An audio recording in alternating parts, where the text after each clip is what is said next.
Hi, I'm Randy Vance. I'm the director of Boating Lab, and today I get to finish a project I started 5 years ago. It's the restoration of my GT 150 Glastron. Now, this boat is the 1978 model that jumped over the levee in James Bond's Live and Let Die. I've got a new Honda motor on it, lots of great new technology, and this great new touch, the monster MTK Wakeboard tower. Now, I not only get a great tow point with this, I get a new stern light so I can eliminate that pull-out stern light that's such an annoyance on most boats. Steve Beck from Monster Towers, show me how this project is done. Right on. Let's get it on. Spread out the parts and be sure everything required is present. Then gather the tools. You'll need a reversible electric drill, drill bits from 1/8, 1/4, 5/16, 3/8, and 1/2 inch in size. You'll also need a chamfer router bit or a step drill to bevel the gel coat edge at the bolt holes. You'll need a socket wrench with 13mm, 17mm, and 19mm sockets. You can substitute a 1/2 inch socket for a 13mm and a 3/4 inch socket for a 19mm. Allen wrenches are supplied. You'll also need masking tape, pencil, and tape measure. Determine which mounting configuration is best for your boat. A top-mounted tower is ideal if there's adequate hull width and enough mounting surface area on the deck. We chose a side mount for the Glastron GT 150 due to its narrow beam and scant surface mounting area. Assemble the tower tubing on a tarp for protection. Screw the heim joints into the tube bases about halfway. Assemble the base mounts and swivels. Loosely fasten the base mounts to the tower. Mask the mounting area to protect the gel coat during installation. With a couple of helpers, lift the tower into place and roughly determine the mounting position. Mark the ideal position and repeat that on each side. You want to double check this by measuring the distance from the forward mounting blocks to the stern. That's to check for symmetry. Many boats aren't symmetrical regardless of appearance. If they are out of square too much, adjustments will be difficult. Lift the tower into place and make a final position check. Remove a mounting base and use it for a template for drilling the bolt holes. Mark the perimeter of the block and the holes.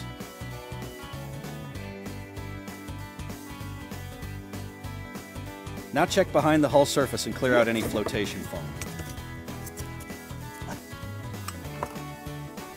Cut backing boards at least 18 inches long and at least 3 inches wide from 1/2 inch plywood.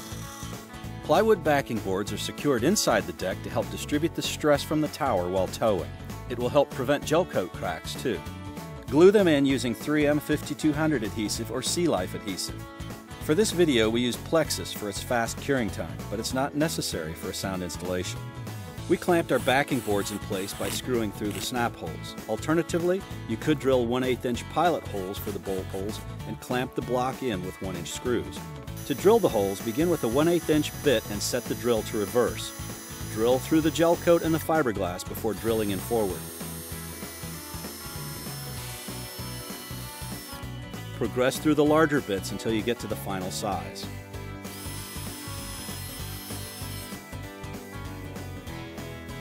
Use a chamfer router bit or a step drill to bevel the gel coat by hand. This will further protect against gel coat cracks that could run from beneath the tower mounting bases. Before tightening the blocks, grease the nuts to keep them from seizing should you need to remove them later. If the tower will fold forward for storage, the large part of the mounting base should be aft for a full range of motion.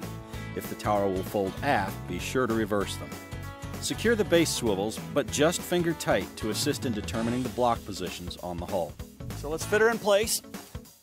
After firmly mounting the front blocks to the tower, raise it up to position the aft base blocks. Repeat the drill process.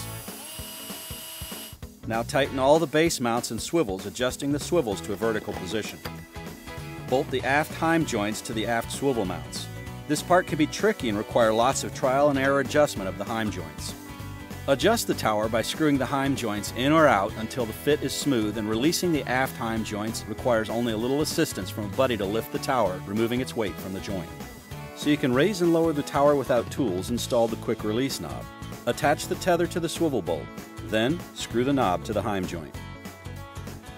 Once the tower is in place, there are 4 more holes to drill at the top joints. First, measure the tower diagonally from the forward access port in the tubing. Repeat the measurement from the other side. The measurements should match and indicate the tower is symmetrical or square. If they don't match, push on the top measuring point of the long measurement to adjust it. The heel of your palm or a rubber mallet should do the trick. When square, use the 10mm bit provided to begin the first hole. Just drill enough to form a divot in the metal.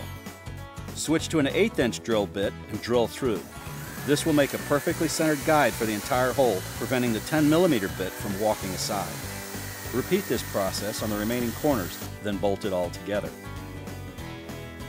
Next, thread the stern light wire through the stern light base, then through the spool, and finally through the threaded mounting base. Use a fish tape to pull the wire through the tubing to the bottom of the base.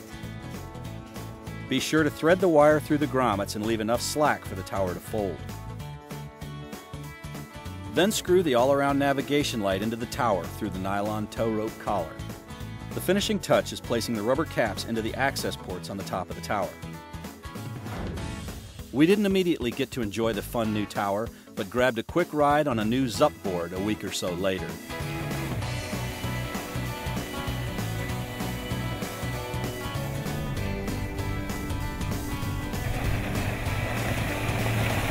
When the tower is properly installed, you can lower it with the help of a friend. Have him or her hold the tower up, pushing aft slightly, while you loosen and remove the quick release knobs. So, it's about a 7, maybe an 8-hour job, or you could take out some of the camera time that we had on. But Steve, it's a job that anybody could do. You read the directions, a drill, a screwdriver, a couple of wrenches, a couple of Allen wrenches. It's not even big tools. Couple of friends. Couple of friends, yeah. Friends help position things while you mark the bases. Well, I'm Randy Vance. This is Steve Beck. We just put a monster tower on a 1978 Glastron GT 150.